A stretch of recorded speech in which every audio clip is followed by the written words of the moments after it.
श्रावण मास में पंचमी के दिन नाग पंचमी का त्योहार आता है।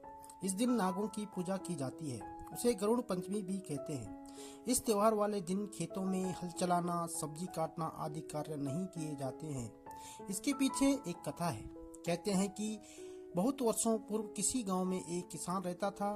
नाग पंचमी के दिन वह खेत में हल जोतने गया।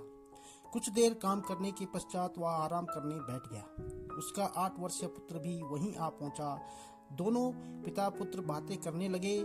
किसान ने हल उठाया और काम करने लगा। पुत्र की मीठी और तोतली बातों में वह इस कदर खो गया कि उसे सांप की बिल भी नहीं दिखाई दी।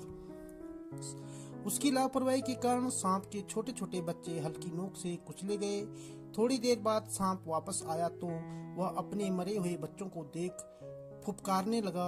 पास ही हल पड़ा था। हल की नोक पर लगे खून के कारण उसने हत्यारे को पहचान लिया। किसान और उसका पुत्र सांप के काटने से मारे गए। सांप का क्रोध तब भी शांत नहीं हुआ और फिर वह किसान के घर जा पहुंचा। किसान की पत्नी नाग देवता की पूजा में मग्न थी। सांप ने सोचा कि पूजा समाप्त होने पर ही वह उसे काटेगा। पास ही पूजा की भोग सामग्री पड़ी थी। भूखे सांप ने वह सारा दूध पी लिया। किसान की पत्नी ने पूजा के बाद आंखें खोली तो साक्षात सांप को सामने देखकर प्रणाम किया। अब सांप उसे कैसे काटता? उसने साफ शब्दों में बता दिया कि वह क्रोध में अंधा होकर उसके पति और बच्चे को जान से मार आया है। किसान की पत्नी ने रो रो कर क्षमा याचना करने लगी। सांप ने मन ही मन सोचा, मेरे बच्चे तो किसान द्वारा गलती से मारे गए, किंतु मैं तो जानबूझकर उन दोनों को मारने का पाप कर आया हूँ।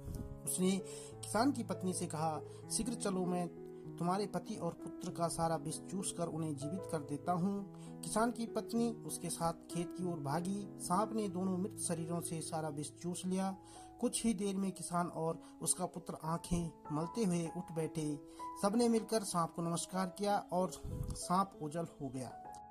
बस तभी से वह प्रथा चली आ रही है। दोस्तों, यह लोक कथा हमें संदेश देती है कि जो भी काम करो पूरा ध्यान लगा कर करो। जरा सी लापरवाही भी बड़ी दुर्घटना का कारण बन सकती है।